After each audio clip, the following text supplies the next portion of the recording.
ଖରାଦିନେ ଖରାଦିନେ ଲେମ୍ବୁର ଚାହିଦା ଟିକେ ଅଧିକ, କାହିଁକିନା ଯେତେବେଳେ ଅତ୍ୟଧିକ ଖରା ହୁଏ ଶୋଷ ମେଣ୍ଟାଇବା ପାଇଁ ଲୋକମାନେ ଲେମ୍ବୁ ସରବତ କରି ପିଅନ୍ତି।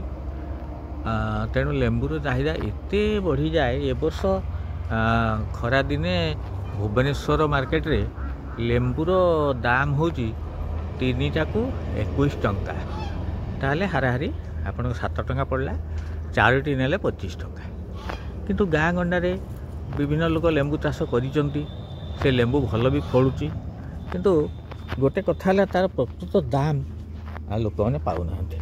ଏଠି ମୁଁ ଯେତେବେଳେ ବୁଝିଲି, ମୋ ଫାର୍ମରେ ମୁଁ ଗୋଟେ ଲେମ୍ବୁ ଲଗେଇଛି, ପ୍ରବଳ ଫଳିଛି। ଦେଖନ୍ତୁ ବହୁତ ଗଛ ଅଛି, କିନ୍ତୁ ଯଦି ଏମାନେ କହିବେ, ଏଠି ଯଦି ପଚାରିବେ, ତାହେଲେ 100 ଲେମ୍ବୁକୁ 200 ଟଙ୍କାରେ ମୁଁ ବିକିବି। ତାହେଲେ ଚାଷୀ ଯେଉଁ ସାର ଖତ ବିଭିନ୍ନ ପ୍ରକାର କରି ଗଛର ଯତ୍ନ ନେଇକି ବଢ଼େଇବ, ସେ ପାଇବ କ'ଣ? ତେଣୁ ସେଇ ଦୃଷ୍ଟିରୁ ଯେଉଁ ମଧ୍ୟସ୍ଥି ମିଡ଼ିଏଟର ଦଲାଲ, ସେଇ ପ୍ରଥା ଯଦି ଉଠେଇ ଦିଆଯିବ, ଯଦି ଚାଷୀ ପାଖରୁ ବ୍ୟବହାରକାରୀ ବା କନଜ୍ୟୁମର ଯେ ଖାଉଟି ଯଦି ନିଜେ କିଣିପାରନ୍ତା, ତାହେଲେ ଖାଉଟିର ମଧ୍ୟ ଠିକ୍ ଭାବରେ ସେ ପାଇପାରନ୍ତା କମ୍ ଦାମରେ, 3 ଟଙ୍କା 4 ଟଙ୍କା 5 ଟଙ୍କାରେ ପାଆନ୍ତା। ଆଉ ଆମର ଚାଷୀ ଭାଇ ମଧ୍ୟ 2 ପଇସା ଲାଭବାନ ହେଇପାରନ୍ତା।